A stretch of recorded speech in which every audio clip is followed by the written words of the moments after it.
संपूर्ण महाभारत अर्जुन वनवास पर्व अध्याय 212 से 213। अर्जुन के द्वारा ब्राह्मण के गोधन की रक्षा के लिए नियम भंग और वन की ओर प्रस्थान। अर्जुन का गंगा द्वार में ठहरना और वहां उनका उलूपी के साथ मिलन। वैशंपायन जी कहते हैं, जनमेजय, इस प्रकार नियम बनाकर पांडव लोग वहां रहने लगे। वे अपने अस्त्र शस्त्रों के प्रताप से दूसरे राजाओं को अधीन करते रहते थे। कृष्णा मनुष्यों में सिंह के समान वीर और अमित तेजस्वी उन पांचों पांडवों की आज्ञा के अधीन रहती थी। पांडव द्रौपदी के साथ और द्रौपदी उन पांचों वीर पतियों के साथ ठीक उसी तरह अत्यंत प्रसन्न रहती थी जैसे नागों के रहने से भोगवतीपुरी परम शोभायुक्त होती है।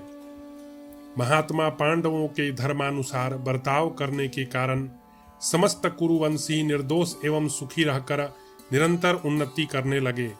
महाराज, तदनंतर दीर्घ काल के पश्चात एक दिन कुछ चोरों ने किसी ब्राह्मण की गौएं चुरा ली।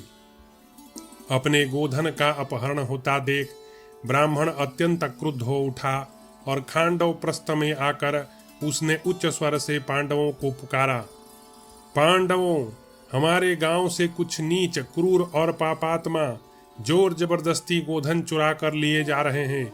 उसकी रक्षा के लिए दौड़ो। आज एक शांत स्वभाव ब्राह्मण का हविष्य कौवे लूट कर खा रहे हैं। नीच सियार सिंह की सूनी गुफा को रौंद रहा है।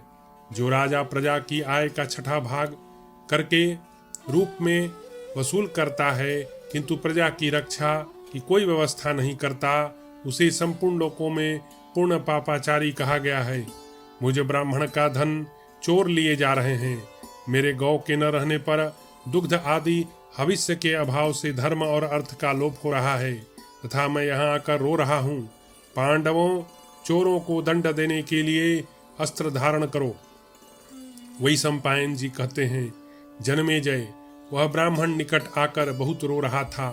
पांडु पुत्र कुंती नंदन धनंजय ने उसकी कही हुई सारी बातें सुनी और सुनकर उन महाबाहु ने उस ब्राह्मण से कहा, डरो मत। महात्मा पांडवों के अस्त्र शस्त्र जहां रखे गए थे वहीं धर्मराज युधिष्ठिर कृष्णा के साथ एकांत में बैठे थे। अतः पांडु पुत्र अर्जुन न तो घर के भीतर प्रवेश कर सकते थे न खाली हाथ चोरों का ही पीछा कर सकते थे।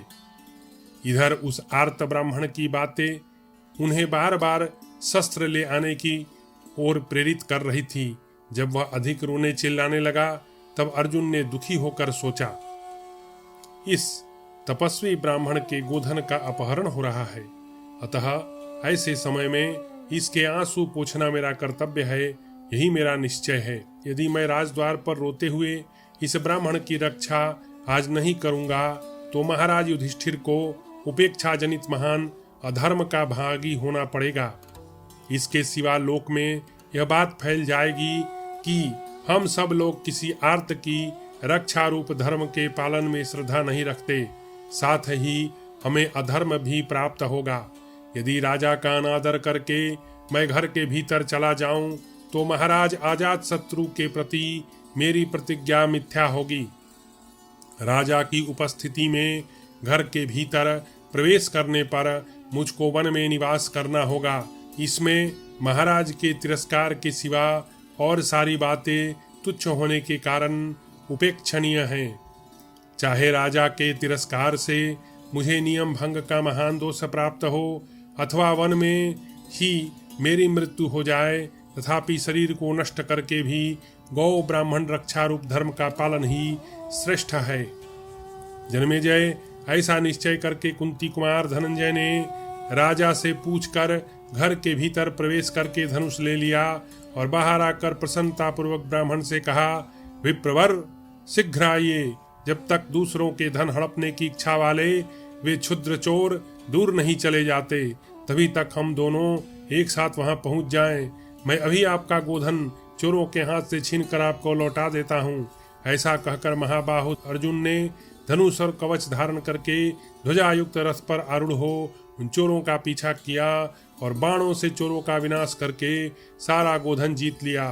फिर ब्राह्मण को वह सारा गोधन देकर प्रसन्न करके अनुपम यश के भागी हो पांडु पुत्र सव्यसाची वीर अर्जुन अपने नगर में लौट आए।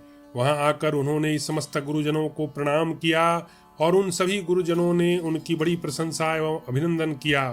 गुरुजनों ने उनकी बड़ी प्रशंसा एवं अभिनंदन किया। उसके बाद अर्जुन ने धर्मराज से कहा, प्रभो, मैंने आपको द्रौपदी के साथ देखकर पहले के निश्चित नियम को भंग किया है, अतः आप इसके लिए मुझे प्रायश्चित करने की आज्ञा दीजिए। मैं वनवास के लिए जाऊंगा, क्योंकि हम लोगों में यह शर्त हो चुकी है। अर्जुन के मुख से सहसा यह अप्रिय वचन सुनकर धर्मराज शोकातुर होकर लड़खड़ाती हुई वाणी में बोले, ऐसा क्यों करते हो? इसके बाद राजा युधिष्ठिर धर्म मर्यादा से कभी च्युत न होने वाले अपने भाई गुड़ाकेश धनंजय से फिर दीन होकर बोले, अनघ, यदि तुम मुझको प्रमाण मानते हो तो मेरी यह बात सुनो। वीरवर, तुमने घर के भीतर प्रवेश करके तो मेरा प्रिय कार्य किया, अतः इसके लिए मैं तुम्हें आज्ञा देता हूँ, क्योंकि मेरे हृदय में वह प्रिय नहीं है।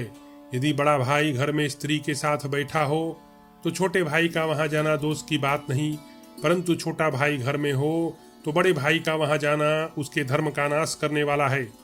अतः महाबाहो, मेरी बात मानो, वनवास का विचार छोड़ दो।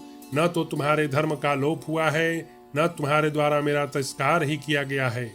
अर्जुन बोले, प्रभो, मैंने आपके ही मुख से सुना है कि धर्माचरण में कभी बहानेबाजी नहीं करनी चाहिए, अतः मैं सत्य की शपथ खाकर और शस्त्र छूकर कहता हूँ कि सत्य से विचलित नहीं होऊंगा।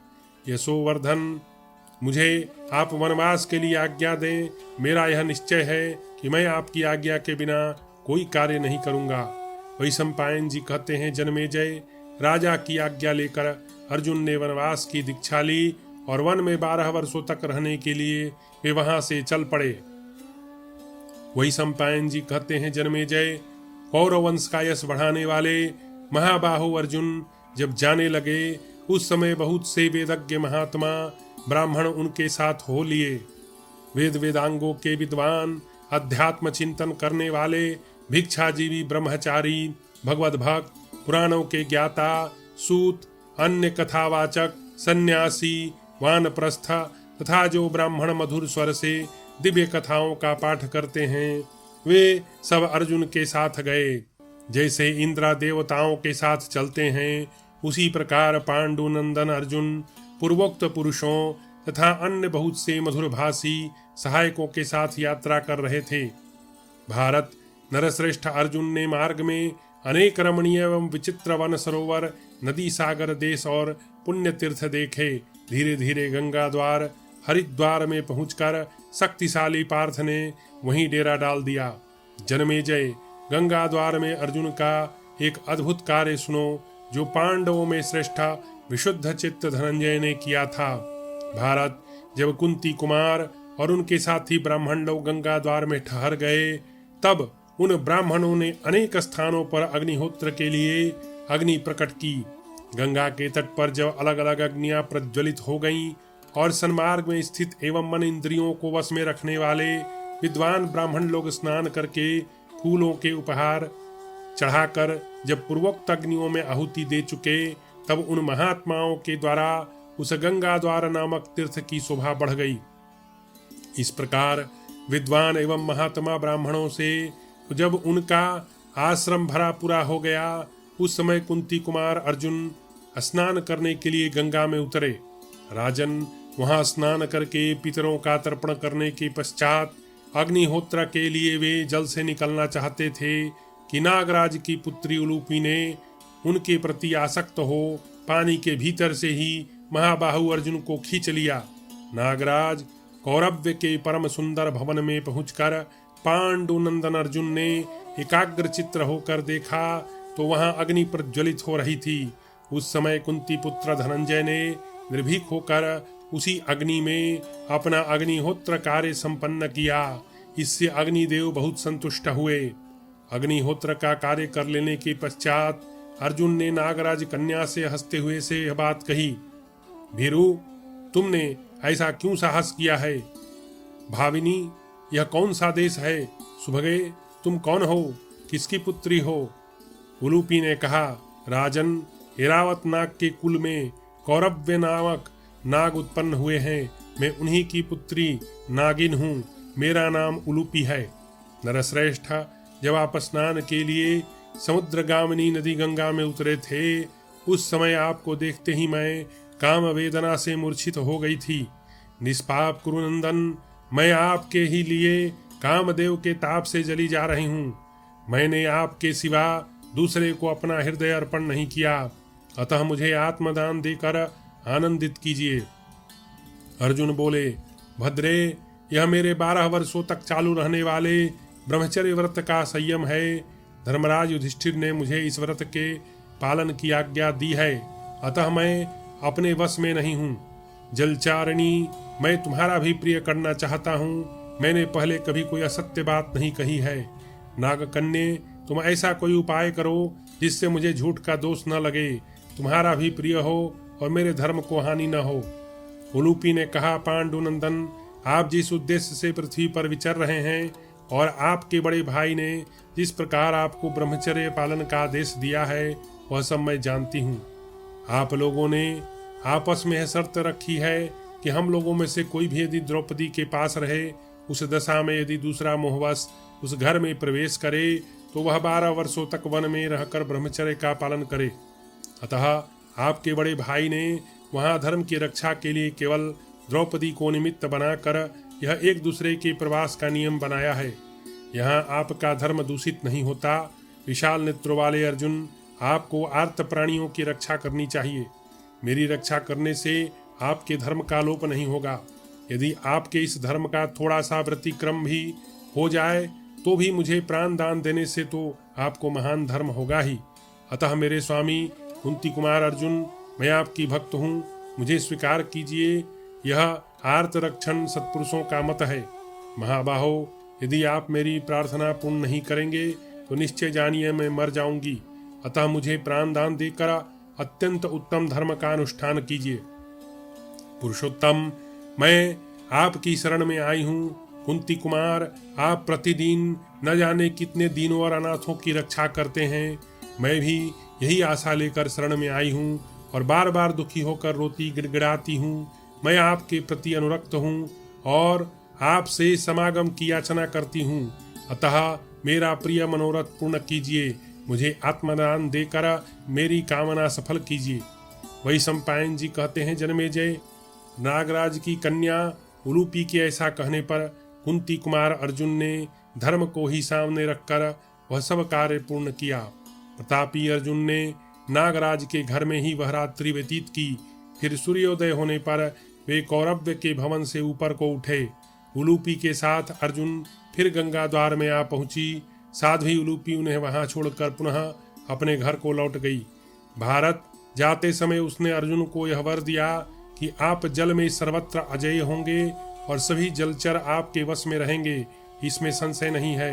इस प्रकार अर्जुन ने उलूपी के गर्भ से अत्यंत मनोहर तथा महान बल पराक्रम से संपन्न इरावान नामक महान पुत्र उत्पन्न किया। इस प्रकार श्री महाभारत आदि पर्व के अंतर्गत अर्जुन वनवास पर्व में उलूपी समागम विषयक 212 से 213वां अध्याय पूरा हुआ।